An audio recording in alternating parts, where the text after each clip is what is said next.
Olá, muito boa noite. Espero que estejam bem aí para desse lado. Ora, por aqui estamos entusiasmadíssimos porque vamos ter mais um programa, este vosso programa sobre dança, que ainda é o único, segundo se diz, na Rádio Portuguesa, para todas as quartas-feiras, a partir das 11, faça chuva, faça sol, aqui estamos nós, e hoje vamos para o número 104. É verdade, isto tem sido um percurso desde 22 de setembro de 2021.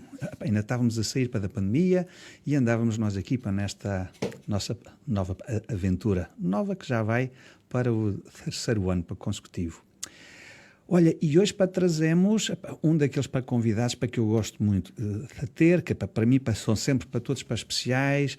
Este não é da primeira vez, que eu sempre que consigo encaixá-lo aqui, na agenda dele, tenho muito gosto. Ele vem nos trazer sobre o bailado, para cada convidado traz o seu tema. Este fala-nos sobre o bailado e tem muito para nos contar, hoje com um tema muito particular. Ora, então quero dar das boas-vindas do António. Muito obrigado por estares aqui, amigo. Muito obrigado, António Palaginha. Como estás? Felizmente estamos todos bem, um bocadinho com frio, que é a fruta da época, mas de resto está tudo bem. É isso mesmo, é a mesma fruta da época. Então, amigo, acabámos de sair do Dia de Reis, não é? Muito recentemente, sábado, em que tu tiveste uma conferência. Sim, fala-nos um bocadinho disso. Devíamos começar por dizer que eu venho falar sobre dança, mais especificamente sobre história da dança. E neste caso, história da dança portuguesa. Muito bem, Pronto. É isso mesmo. E, na verdade, no dia de Reis, que foi dia 6 de janeiro, sábado passado, eu fui convidado para fazer uma palestra, enfim, uma conversa sobre... não sobre reis, mas sobre rainhas. É bom que se diga que são duas colegas minhas do CLEPUL, que é um centro de estudos na Universidade de Lisboa, na Universidade Clássica de Lisboa, na Faculdade de Letras, que são duas, é a professora Vânia Chaves e a professora Isabel Lousada, que todos os anos organizam, acho que elas inventaram um ciclo chamado Em Dia de Reis, vamos falar de rainhas. O que tem alguma graça, porque o nome até começa por ser bastante sugestivo. Uhum. E o ano passado falaram sobre uma determinada pessoa, que combinaram, e no final, foi no Centro de Estudos Oliciponenses, que é muito perto da minha casa, e no final eu fui ter com elas, que eu conheço há muitos anos, são pessoas, eu conheço as duas há, sei lá, não sei quantos anos, há décadas, e fui dizer a elas assim, olha lá, porque é que nós não vamos falar sobre rainhas da dança? E elas, olha, está combinado, para onde és tu? E foi assim, ficou combinado de um ano para o outro, ficou combinado de 6 de janeiro de 2022 para 6 de janeiro de 2023. Só que o lugar mudou e desta vez foi na Biblioteca Orlando Ribeiro, que é em Telheiras. O que acontece é que eu escolhi o tema e escolhi, quer dizer, o tema basicamente está escolhido, são rainhas. E eu escolhi 3 pessoas, 3 senhoras, que eu considero provavelmente as rainhas, haverá outras, mas quer dizer, para mim, estas são talvez as rainhas da dança portuguesa do século XX. No século XX eu acho que ainda não há nenhuma, ou há muitas, mas ainda está por fazer a história delas. Claro. E estamos muito próximos para ter esse tipo de nobreza, digamos, desse tipo de nobreza artística. Uhum. Bom, neste caso concreto eu venho falar sobre as mesmas pessoas que falei no sábado.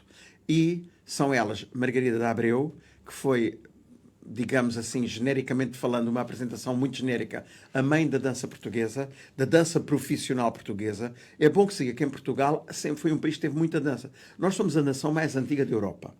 Nós somos um país desde 1143, o que quer dizer que somos o país mais antigo da Europa, com fronteiras limitadas desde essa época. Quer dizer, dessa época sim, não, mas um bocadinho mais à frente. Mas quer dizer, somos realmente, temos esta marca, este selo de ser o país mais antigo da Europa.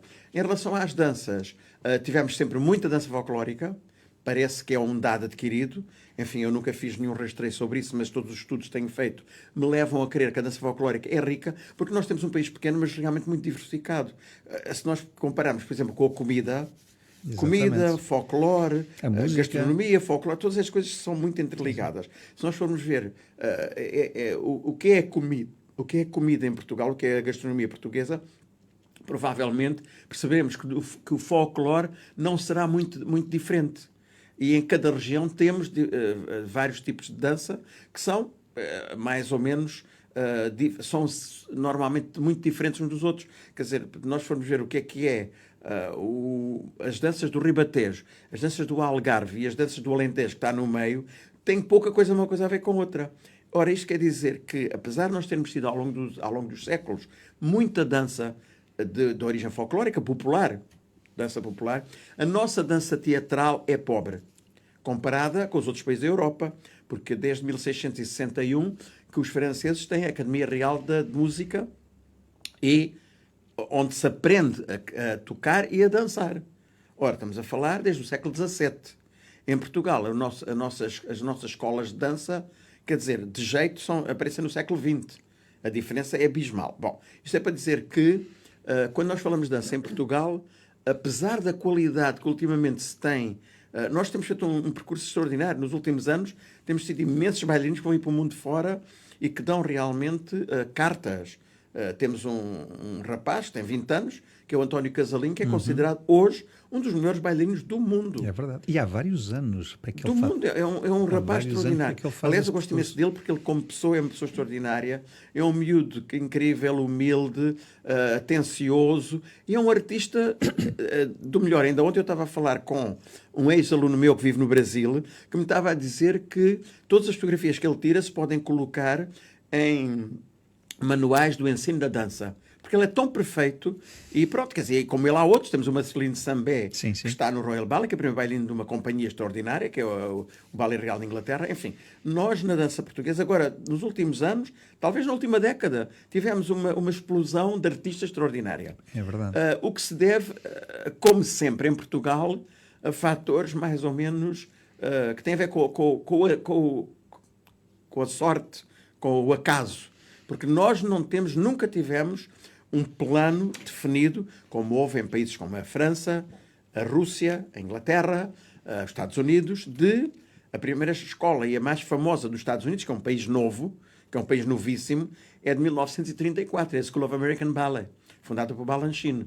Ora, em Portugal, nós nessa altura não tínhamos rigorosamente dança em Portugal profissional. Pois. A primeira companhia de dança em Portugal é o Verde Gai, que aparece em 1940. E em 1917 o Almada Negreiros teve uns delírios e fez uns espetáculos a seguir à vinda a Portugal dos Ballets Russes, que foi uma companhia itinerante, fundada em Paris, chamava-se Russa, mas era com bailarinos russos, mas a sede era em Paris, foi fundada em Paris. Essa companhia correu o mundo, funcionou entre 1909 e 1929, 20 anos, e deixou raízes por onde passou. Em Portugal passou por cá, mas não deixou raízes nenhumas. Apenas Almada, o grande poeta, escritor, pintor, enfim, tudo e mais alguma coisa. O Almada era aquela figura polifacetada, era aquela figura delirante, irrequieta, um gênio. E que, não sendo bailarino, dançou, coreografou, pintou, desenhou fatos, figurinos, fez assim, um one-man show. Ele reguei um bocadinho a lógica também do Kandinsky.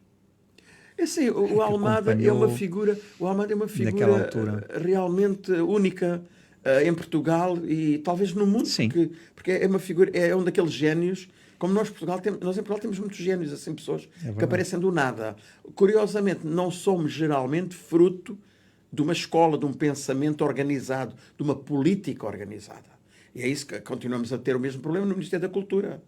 Continuamos exatamente como tínhamos há 50 anos, há 100, há 200, não sei. Continuamos com esse problema. Bom, voltando atrás, é para dizer que em Portugal realmente sempre houve muita dança, mas dança profissional começa a haver em 1940.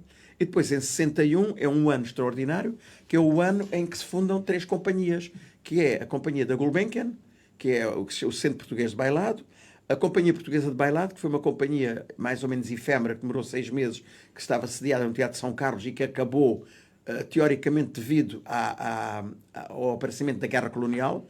O Salazar disse aos diretores, a Lunander Mato e ao Brás de Oliveira, que não tinham mais dinheiro porque o subsídio que era suposto ir para eles tinha que ser canalizado para a Guerra de Angola, em Angola. Pronto, essa companhia durou 6 meses. E o Verde Gai, que estava numa altura já um bocadinho decadente. Pronto, isto é o começo da dança em Portugal. Havia um crítico de dança, que era o Tomás Ribas, que tinha imensa graça, e dizia assim, quando me pedem para falar sobre dança, estão-me a pedir o impossível, porque é para falar sobre uma coisa que não existe. Isto era o que ele dizia na brincadeira. Na realidade, sempre existiu. Não existia, era com aqueles moldes profissionais que as pessoas que tinham realmente ambição no bom sentido, e que eram artistas e que queriam ver Portugal igual aos outros, igual à Inglaterra, igual à França, igual à Alemanha, tinham realmente necessidade que em Portugal tivesse um perfil profissional, que a dança adquirisse um estatuto profissional. Bom, isto é para dizer que a Dona Margarida de Abreu, que foi a minha primeira professora, e que nasceu em 1915 e faleceu em 2006, a Dona Margarida de Abreu foi uma espécie de mãe da dança, porque num lado havia o Verde Gaio, que era a companhia oficial, fundada por António Ferro em 1940, com o grande Francis Graça à frente da companhia.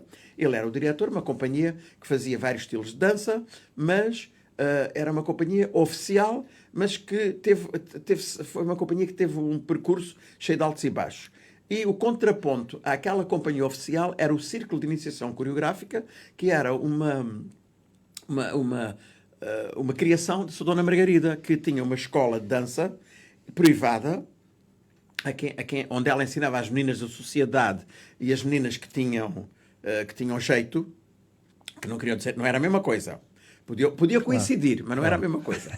E ela realmente tinha esta escola e fazia os seus espetáculos no Teatro São Carlos, como pompa e circunstância, mas era uma companhia privada sem subsídios. Bom, e a Dona Margarida realmente está na base da dança. Porquê? Porque todas as outras companhias, quando se formam, são alunos dela, melhores ou piores, que vão, digamos, é ela que vai alimentar essas companhias.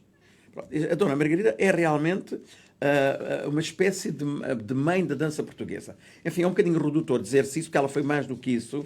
Foi professora, foi uma pessoa que durou muito tempo, com uma grande longevidade. Estas pessoas que eu vou falar são pessoas que, curiosamente, duraram muito tempo, que é uma coisa que hoje é difícil. Hoje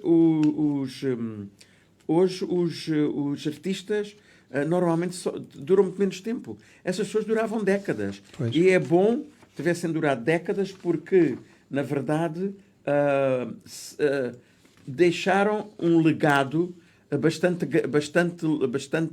forte. A Águeda Sena nasceu em Lisboa 16 de junho de 1927 e faleceu já com 90 e tal anos. Foi uma grande coreógrafa, aluna de Dona Margarida de Abreu. O que quer dizer que aqui há uma linhagem que é preciso notar que a Dona Margarida faz muitos alunos e uma delas é a Águeda Sena, que é uma das suas alunas especiais. Os 3 alunos, talvez assim, os primeiros alunos da Dona Maria de Abreu, foi um trio. Águeda Sena, Fernando Lima, que acabou casando com ela e tiveram inclusive um filho, e Ana Máscolo foi uma rapariga italiana que veio morar para Portugal e que foi aluna da Dona Margarida. Esse trio foram os alunos diletos de Dona Margarida, que ela depois até ajudou a eles irem estudar para a França, enfim, depois voltaram para Portugal. E o terceiro vértice deste triângulo é a Isabel Santa Rosa, que foi a nossa bailarina, diria, mais popular do século XX. Isabel Santa Rosa era uma diva no Ballet Gulbenkian, era uma mulher que tinha uma enorme empatia com o público, como nenhuma que eu conhecesse. Isabel era uma pessoa que transmitia um sentido artístico e era muito acarinhada pelo público. Era uma mulher muito carismática, isto é a palavra que eu queria dizer, era uma mulher muito carismática, que nasceu em 1931 e morreu em 2001. Ao contrário delas, a Isabel Santa Rosa não teve formação em Portugal. Aliás, nenhuma delas teve formação em Portugal. Ao contrário do que aquilo que eu disse lá na Biblioteca Orlando Ribeiro, eu vou começar pelo final. E vou começar por referir o legado das 3. A Dona Margarida foi realmente a professora de uma legião enorme de bailarinos que passaram por estúdio dela. Iam passando imenso. Ela teve um papel preponderante no ensino da dança em Portugal, apesar de ser um ensino bastante amador pelos nossos cânones de hoje. O ensino da dança em Portugal, no tempo da Dona Margarida, era bastante amador. Mas ela fez o que pôde e O que é que ela deixou como legado? Várias gerações de alunos e uma rua de Lisboa. Deram-lhe o nome de rua há pouco tempo. Fui eu que pedi à Câmara de Lisboa e finalmente deram-lhe o nome de rua. A Águeda Sena, que é mais conhecida como coreógrafa do que propriamente professora, foi coreógrafa, foi bailarina. Era uma bailarina muito artista, mas sobretudo uma grande coreógrafa, de um gênio criativo único. Para termos uma ideia, a Águeda Sena teve uma atividade super diversificada. Ela própria formou-se em teatro e dança, que era uma coisa que ela não separava o teatro da dança, porque ela achava que a dança era um ramo do teatro. Digamos, era um teatro não verbalizado. E a Águeda Sena deixou-nos uma coisa extraordinária, que nunca, ainda hoje as pessoas não sabem isto, que nunca se tornou realidade. A Águeda Sena foi a pessoa que inventou em Portugal a chamada dança-teatro, que é essa dança que se move entre o movimento e a palavra. E a música, obviamente. Mas a Águeda fez uma coisa extraordinária. A Águeda criou em Portugal, ela própria, aquilo que se chama o Tanztheater, que a Pina Bausch desenvolveu 20 anos depois na Alemanha e que é uma das correntes mais importantes da dança moderna, da dança contemporânea. A Águeda Sena, em Portugal, fez dança-teatro antes da Pina Bausch ter inventado esse estilo de dança. E as pessoas, ninguém sabe isto. Basta ir aos arquivos da RTP e ver um programa chamado Poesia e Movimento, em que ela fez para a televisão, numa época em que a televisão tinha começado, nos anos 50, ela fez inúmeros programas, imensos bailados baseados em poesia, muitas vezes de poetas malditos, entre aspas, que a censura perseguia. Ela teve programas cortados, porque ela fez programas sobre o António Gedeão, Fernando Pessoa, enfim, N poetas, alguns deles muito mal vistos pelos políticos da altura, pela ditadura da altura. Ora, a Águeda também deixou uma marca muitíssimo forte, isso disse-me a mim o Carlos Avilés, no Teatro Experimental de Cascais. O Carlos Avilés, que faleceu recentemente. Eles tiveram uma colaboração extraordinária, ganharam inúmeros prémios com peças de teatro. A Águeda trabalhou mais de uma década no Teatro de Cascais e foi o braço direito do Carlos Avilés em tudo o que era movimento nas peças dele. O Carlos disse-me ele a mim que enquanto encenava, tinha duas peças fundamentais. Uma era o texto e outra era a Águeda Sena. Porque a Águeda Sena depois criava toda a parte da encenação que tinha a ver com, digamos, a parte mais viva das obras teatrais. Outra coisa que a Águeda fez foi promover muito a obra do pai. Outro legado que ela nos deixou foi promover a obra do pai, que foi o grande pedagogo português Faria de Vasconcelos, que foi um homem que chegou a ser ministro da Educação e que foi um dos grandes divulgadores e estudiosos da nova escola de educação no princípio do século XX, que era a Nouvelle École na Bélgica, foi os primórdios da pedagogia, da nova pedagogia para as crianças, enfim, do ensino das crianças na escola, também com as artes presentes. A Águeda esforçou-se muito por manter vivo o nome do pai, que morreu há muitos anos, e que foi, entre outras coisas, também o fundador do Instituto de Orientação Profissional. Foi um homem também extraordinário. A Águeda era uma verdadeira intelectual, era uma pessoa com um estatuto intelectual muito... Enquanto a Dona Margarida era uma pessoa muito culta, filha de mãe suíça-alemã, sobrinha de um presidente da República Portuguesa e uma pessoa, enfim, de uma família com linhagem, a da Águeda tinha mais linhagem ainda, porque o pai dela era um intelectual e a Águeda era uma mulher intelectual, era uma pessoa que depois foi para a França, que fez teatro em França, enfim, era uma pessoa o trabalho dela é super diversificado. Ela jogou em vários tabuleiros e era uma mulher super eclética e de uma cultura extraordinária. A terceira pessoa, que foi Isabel Santa Rosa, foi uma grande bailarina. Já lhe deram o nome de uma praceta em Pai Pires, no Seixal, felizmente. A Águeda Sena acho que não tem nenhum nome de rua ainda. E deixou uma marca no Ballet Gulbenkian. Ela foi, durante muitos anos, a grande bailarina portuguesa do Ballet Gulbenkian. E depois ela foi para o Brasil, porque as coisas começaram a correr mal aqui. Enfim, ela não foi... O trabalho dela começou a ser um bocadinho desvalorizado pelo diretor da época, e ela foi para o Brasil dar aulas. Depois acabou por mudar. Ela esteve em Belo Horizonte, na Companhia Corpo, depois esteve no Teatro Municipal do Rio de Janeiro como assistente do mestre Jorge Garcia, e depois foi para assistente e mestra de bailado do Ballet de Curitiba, do Teatro Guaíra de Curitiba, que é uma companhia. O Ballet Guaíra é uma companhia que existe no sul do Brasil, com grande nome, onde ela teve muitos anos, até voltar a Portugal, e foi diretora da Companhia Nacional de Bailado durante uns anos. Pronto, isto é mais ou menos o resumo daquilo que elas nos deixaram, estas três pessoas, que foi para onde eu acabei a minha preleção no outro dia. Isto é um concentrado de história da dança. Exatamente, uma espécie de concentrado. Mesmo concentrado.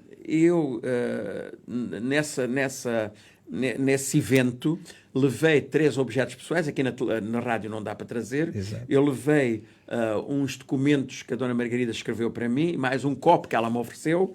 Levei os óculos da Águeda Sena, mais umas fotografias dela. E levei um fato com que a Isabel Santa Rosa dançou há 50 anos. Pronto, e é sempre uma coisa mais viva, que a pessoa mostra estes links, estas ligações com o passado.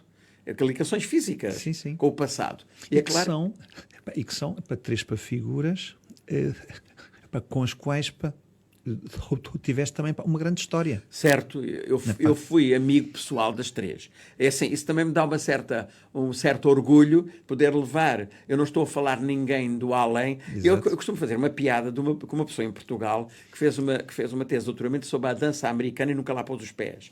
Eu acho um bocadinho bizarro este tipo de coisa, não é que não aconteça, mas eu gosto mais quando as coisas têm um substrato, têm qualquer coisa, têm uma ligação mais forte. E eu faço questão, eu jamais iria falar sobre alguém que eu não conhecesse, quer dizer, jamais. Quer dizer, o estudo académico de uma pessoa poderá dar, nós podemos estudar tudo, enfim, a nível académico sobre uma pessoa. Eu posso estudar a vida de qualquer pessoa academicamente, por documentos. Agora, quando, além dos documentos, tem essa parte afetiva, eu acho que é infinitamente mais importante e, sobretudo, incrivelmente mais estimulante e mais interessante para quem ouve. É verdade. Isso eu não tenho a menor dúvida, porque eu tenho essa experiência. Quando eu falo de coisas que são um bocadinho mais distanciadas, eu começo a ver as pessoas no telemóvel. Quando eu falo sobre coisas deste género, com pessoas e coisas... E que tu viveste. E que eu vivi, que eu conheço, é claro que a pessoa tem logo uma energia diferente para a coisa. Eu tenho. Bom, há pessoas que não têm, quer dizer, que leem e é uma chatice, e é chatíssimo. Não há coisa mais chata que uma palestra ou uma conferência sobre... Não é que sobre um tema chato, é porque os temas muitas vezes são irrelevantes. O que não é irrelevante é a maneira como a pessoa se apresenta, porque há pessoas que são chatíssimas a falar. E isso enfim, é fatal. Bom, voltando à história do bailado em Portugal, eu escrevi um livro em 2015 que tinha este título, História do Bailado em Portugal, para as edições do CTT. Curiosamente, antes disso eu tinha feito uma série de selos em 2000 e os selos saíram em 2015 e a história do bailado saiu em 2020. Há 5 anos de decalagem, há aqui uma diferença de 5 anos. Esses selos, isto tem a ver com o que eu vou dizer a seguir, tem a ver com estas 3 mulheres. Eu escolhi 6, foi-me dado o privilégio, a incumbência, a encomenda de fazer 6 selos. O que é manifestamente pouco. Nós em Portugal não temos só 6 pessoas importantes na dança. E eu aí fiz um truque. Fiz uma espécie de inquérito entre os meus amigos. E expus 10 nomes, ou 12, acho que pus 12. E disse para se escolherem. E então, foi uma espécie de comum acordo. As pessoas, minhas conhecidas, enfim, pessoas da dança, escolheram estas 6 pessoas, que aliás coincidiram com as minhas. Pronto. É claro que haverá outras, e eu posso dizer mais 10 nomes ou mais 20, provavelmente estariam na galeria de pessoas importantes. Mas estes foram figuras pioneiras da dança em Portugal. E foi assim que se chamou a série de selos. E dessas figuras pioneiras tem 3 homens e 3 mulheres, e adivinha quem é que são as mulheres? São estas 3. Claro. Não quer dizer que não houvesse outras. Eu poder-me lembrar da Ana Másculo, que foi uma pessoa que fez uma carreira particular como professora, que é muito conhecida, foi uma professora muito conhecida. Podia-me lembrar da Graça Barroso, que foi uma grande bailarina. minha colega também no Ballet Gulbenkian. Podia-me lembrar do Armando Jorge, que foi partner da Isabel Santa Rosa, sou muitos anos com ela. Podia-me lembrar do Jorge Trincheiras, que foi um bailarino, irmão do Carlos Trincheiras, que foi marido da Isabel Santa Rosa e que está nesses selos. O Jorge Trincheiras foi um bailarino internacional português que dançou nos Estados Unidos, no Chile, no Cairo, em muitos lugares. No Bejar, dançou na companhia de Maurício Bejar. Foi um bailarino extraordinário a esse nível. Talvez o bailarino português, se não o mais internacional, provavelmente um dos mais internacionais, certeza, dos portugueses. Sobretudo ter dançado no Maurício Bejar foi na altura, era uma companhia, enfim, de topo. Ora, isto é para dizer que há várias pessoas mais recentes, o Miguel Lizarra, Maria José Branca, ainda está viva, enfim, há vários bailarinos, até de umas gerações não muito longínquas, que certamente mereceriam até um selo, porque não? Há tanta gente pior em Portugal que tem selos, noutras áreas, que os bailarinos é sempre uma raça de gente muito pouco, enfim, muito pouco reconhecida. Bom, mas isto é para dizer que essas três mulheres são realmente três figuras que estão nessa cartela de selos que eu desenhei na altura. Curiosamente, estas três senhoras têm em comum uma coisa muito particular. Todas elas tiveram sempre a ideia que a cultura era um veículo, a dança era um veículo artístico da cultura portuguesa e que a cultura era um veículo importante na formação das pessoas. Elas tinham esta ideia de cultura, de formação e de importância da dança. As três tinham isso em comum. Não tenho a menor dúvida. Se bem que outra coisa que elas tinham em comum foi a Dona Maria de Abreu foi estudar entre as duas guerras para a Suíça. Ela formou-se em dança livre, dança criativa, com o Jacques Dalcroze, que era um professor famoso na Suíça e na Alemanha. Ela depois rebentou a Segunda Guerra Mundial, voltou para Portugal. A mãe dela era suíça-alemã, quer dizer, ela tinha sangue estrangeiro. A mãe dela empurrou naturalmente para o lugar que ela conhecia bem. A Maria de Abreu teve esta formação no estrangeiro, depois veio para Portugal. A Águeda Sena tinha uma mãe boliviana que o pai, o Dr. Faria de Vasconcelos, o professor Dr. Faria de Vasconcelos, conheceu quando foi divulgar a nova escola europeia, primeiro em Cuba e depois na Bolívia. A senhora era boliviana, a mãe da Águeda, que veio para Portugal. Casou-se com o pai dela, conheceram-se lá e vieram para Portugal. Também tinha sangue estrangeiro, sul-americano.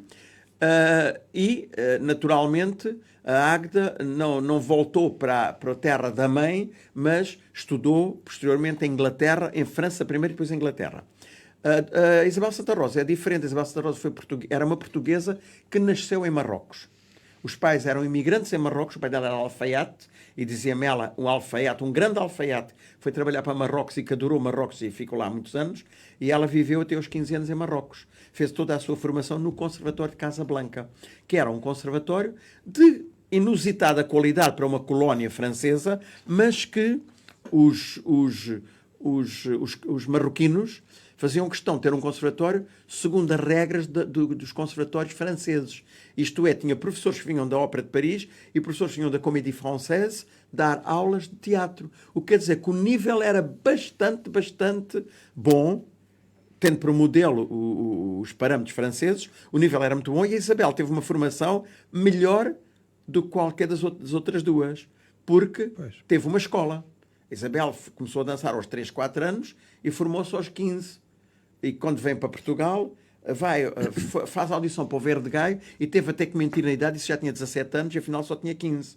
Mas ela era já mulheraça e acabou por entrar numa companhia profissional. Curiosamente, ela faz o percurso inverso, vem do estrangeiro para Portugal. E isso é uma coisa que elas realmente tinham em comum, as três, todas elas tinham qualquer coisa de estrangeiro. Isto prova que realmente ninguém se formava em Portugal, apenas cá.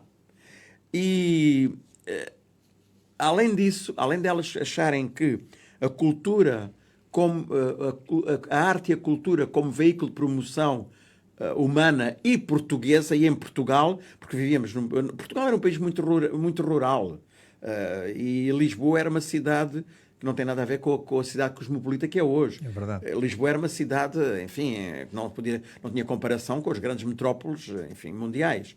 Era uma cidade bastante periférica e bastante rural até nesse sentido. Nós vemos os filmes, como é que é? Da Aldeia Branca, como é que é? Sim. A Aldeia para a Roupa Branca? Não, agora não me lembro do nome. É do filme da Beatriz Costa. Sim, fantástico. Isso quer dizer, aqui as pessoas, as lavadeiras de Canessas, lavavam a roupa para as pessoas aqui em Lisboa, quer dizer... Era muito para bucólico. Portugal era um país muito bucólico, muito rural, muito atrasado, obviamente, muito atrasado, nesses sentidos. A Aldeia da Roupa Branca, é assim que se chama. Quer dizer, Lisboa ainda tinha ao lado aldeias de roupa branca, quer dizer, só isto é muito... E, quer dizer, havia pior, quer dizer, o interior do país, a distância do que acontecia em Lisboa até o resto do país, era uma coisa completamente que nós hoje não temos noção. Não temos noção. Mas estas três mulheres tinham em comum uma vontade férrea de estabelecer em Portugal o profissionalismo da dança académico-clássica.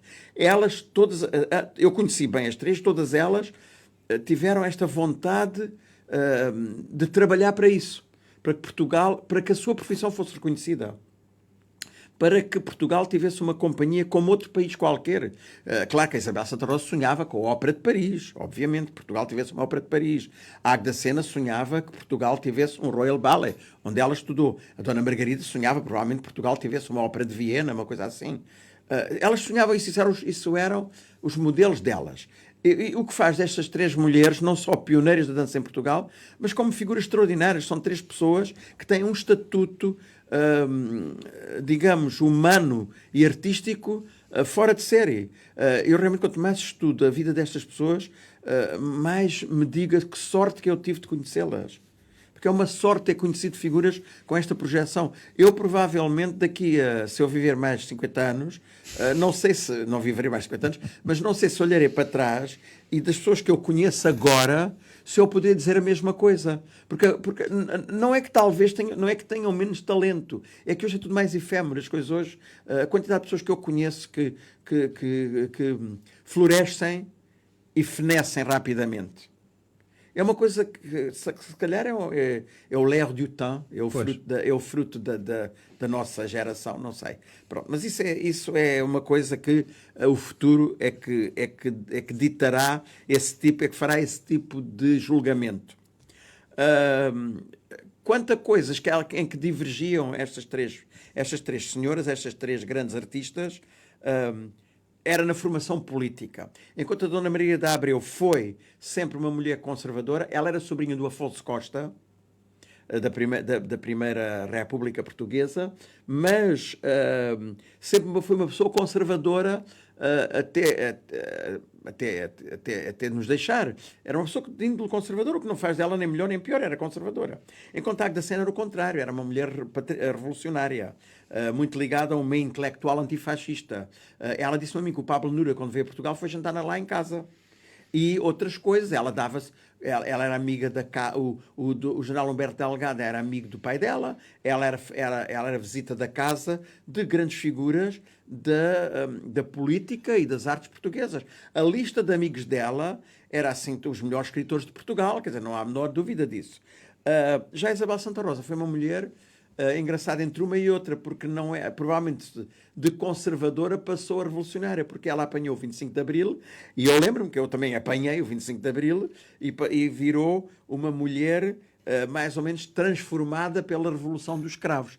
A Isabel transformou-se numa mulher que começou a ter uma visão bastante mais abrangente do que era a dança e do que era sobretudo a política portuguesa, porque ela apanhou toda essa... eu também apanhei, eu tinha 17 anos quando veio a Revolução, por isso eu também apanhei isso tudo. Mas ela, eu acho que afetou mais porque ela passou de um regime político para outro. Mas ela deu essa volta e era uma mulher extraordinária, mesmo politicamente. Eu sempre tive imensa admiração por ela, até nesse aspecto, porque a Isabel teve o Ballet Gulbenkian, que na altura se chamava Grupo Gulbenkian de Bailado, acabou por ir, a seguir ao 25 de Abril, fazer ações de sensibilização, que eles chamavam... era uma espécie daquelas coisas que se faziam em Cuba, que era levar a dança às sociedades de cultura e recreio, às fábricas, que se chamava dinamização cultural. Era assim que se chamava na época. Isabel participou uma primeira bailarina que dançava na Fundação Gulbenkian, no grande auditório, quer dizer, que era um palco, era o número 2, o primeiro era o São Carlos, mas o palco mais moderno e o sítio em Portugal, que era uma ilha, a Fundação Gulbenkian era uma ilha, a Fundação Gulbenkian era a única coisa em Portugal que parecia o estrangeiro. É verdade. Era a única coisa em Portugal que parecia o estrangeiro. Porque assim, nós entramos na Fundação Gulbenkian e podíamos estar na América, ou na Ásia, ou em qualquer sítio. Ainda hoje. Ainda hoje é um pouco isso, mas, quer dizer, a Isabel era a primeira bailarina e era estrela do grupo Gulbenkian Bailado, que se produzia, que dançava no auditório no auditório da Gulbenkian, no grande auditório da Gulbenkian, e depois ela dançava com o mesmo carinho. Há um filme nos arquivos da RTP que é o Ballet Gulbenkian fazer uma dinamização cultural para os trabalhadores da TAP. Tipo no chão, assim, tipo no armazém. E a Isabel está lá. Eu lembro dela me falar disso. E isto pode-se ver, isto está documentado. Ela está a fazer corpo de baile. Ela está no grupo, na maior. Inclusive, ela nesse programa, ela era uma pessoa tão generosa que nesse programa ela deu a oportunidade a bailarinas mais novas de fazer os papéis dela. E ela está no corpo de baile. Isto não é qualquer pessoa que faria isto. Eu, nesse aspecto, sempre achei a Isabel de uma integridade, de uma dedicação à dança incrível. Eu, no sábado, na Biblioteca Orlando Ribeiro, na primeira fila, estava sentado um senhor, foi meu colega na Gulbenkian, que dançou muitos anos com a Isabel, que é o Gerd Thomas. Foi um bailarino vive há muitos anos em Portugal, veio para a Gulbenkian há décadas, que é holandês, e dançou muitos anos com a Isabel Santa Rosa. E a determinada altura, eu disse assim, a Isabel era daquele tipo de bailarina que nesse sentido, ela era muito antiquada, ela vivia para a dança, não fazia mais nada. E era uma diva. E eu disse assim, eu só ouvia dançar e fazer crochê, e fazer tricô, e o Guerra riu-se à gargalhada. E começou-se a rir, porque a Isabel, nesse sentido, ela foi educada para ser bailarina, e ela própria assumiu esse papel. A Isabel vivia para dançar, e para ela passar 24 horas a pensar em dança. Coisa que hoje é impossível. Até hoje o mundo é diferente. Todos os bailarinos são muito mais polifacetados. Não quer dizer que ela não fosse uma bailarina eclética, porque a Isabel tinha uma coisa extraordinária. Dançava clássico contemporâneo muito bem. E ela nunca tinha tido formação em contemporâneo. Mas ela era de uma inteligência, o corpo dela era incrível. Tinha inteligência física. Mas era no sentido de diva e bailarina mais conservadora, no sentido de que ela não se desviava daquele caminho. O caminho dela era a dança, e isso para ela era uma coisa assente. E aquele sentido clássico também, artista. Sim, ela via-se ela própria como a bailarina. E a bailarina fazia o quê?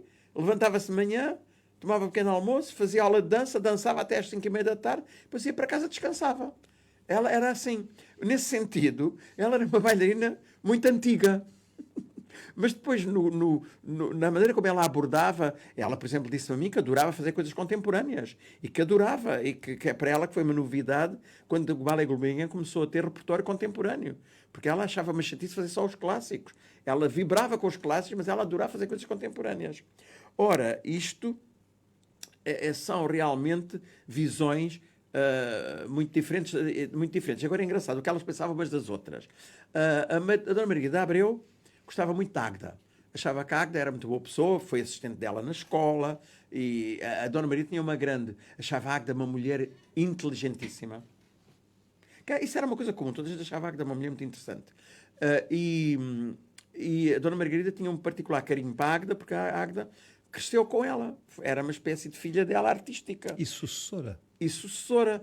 Mas num sentido muito mais lato, porque a Águeda tornou-se uma coreógrafa muitíssimo mais importante e muito mais eclética e muito mais vibrante do que a Dona Margarida. E ao mesmo tempo entrou para o teatro e depois a Águeda até fez coreografias para revistas, para teatro. A Águeda foi uma mulher super polifacetada.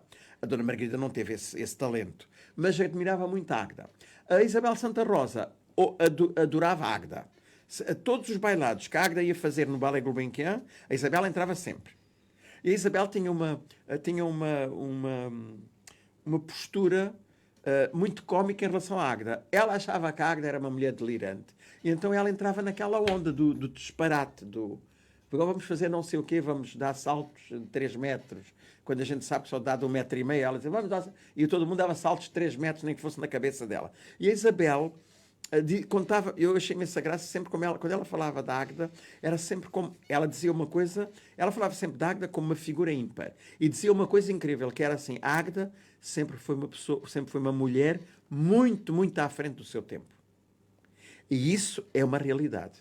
A Águeda, através do seu trabalho diversificado, desde o trabalho na RTP, a Águeda fez imensas coisas para a RTP, no princípio da RTP nos anos 50, 55, 56, 57, 58. A Águeda fartou-se de trabalhar para a televisão, fez teatro. Quer dizer, a Águeda realmente granjeou o respeito e a admiração dos colegas, porque era uma pessoa super criativa.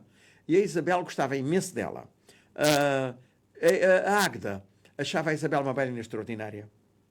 Extraordinária para ela, era uma espécie de ícone. Se bem que a Águeda tinha outra coisa. A Águeda, qualquer pessoa, ela punha a dançar. Ela via a Isabel Santa Rosa como a bailarina. Mas para a Isabel, qualquer pessoa que passava na rua, ela punha a dançar. A Águeda punha qualquer pessoa a dançar. Porque ela, como ela vinha dessa área teatral, para ela a dança não se separava muito do teatro, qualquer pessoa dançava. Ela punha todo, digamos, em linguagem corrente, todo o cão e todo o gato a dançar. Ou seja, com uma capacidade para pedagógica para muito acima de... Sim, muito criativa. Era uma pessoa que via... eu lembro-me que eu tive um impacto muito grande quando ela veio para a Gulbenkian fazer um bailado chamado A Valsa Mais Triste, em que entrou a companhia toda. A Isabel já não entrou, porque nessa altura ela já estava fora da companhia, mas entrou o Guer, entrou uma das filhas da Dona Maria da Abreu, que estava lá no dia de Reis, a Maria João, foi minha colega. Entramos vários, entrou a companhia toda. E eu fiquei muito impressionado pela capacidade criativa dela, o engenho dela, ela pedia coisas extraordinárias, tipo faz uma coisa com a mão, outra com o pé, outra com o braço. Às vezes já nem sabia o que é que ela queria, porque ela pedia tanta coisa ao mesmo tempo, que às vezes era impossível de fazer as coisas que ela queria. Mas aquilo era uma fonte que borbulhava. E eu lembro-me que ela foi a primeira pessoa que me deu a mim a oportunidade de improvisar. Por isso, quando hoje se fala em contact improv, improvisação de contacto, essas coisas todas, bailados improvisados, as pessoas falam muito disso como se fosse uma grande coisa no século XX, século XXI, mas quer dizer, a Águeda Sena já tinha feito. Quer dizer, quando a gente diz uma coisa, a Águeda Sena já tinha feito. Ela já fez isso. E eu, para mim, como vim do conservatório, entrei no Ballet Gulbenkian, e enfim, numa época em que eu estava, obviamente, a querer fazer uma carreira, eu estava muito mais interessado em desenvolver o mais possível e não estava num período muito experimental, digamos assim. Estava num período, à experiência na companhia como estagiário, o que eu queria era desenvolver e preencher, todas as lacunas que me pediam para preencher.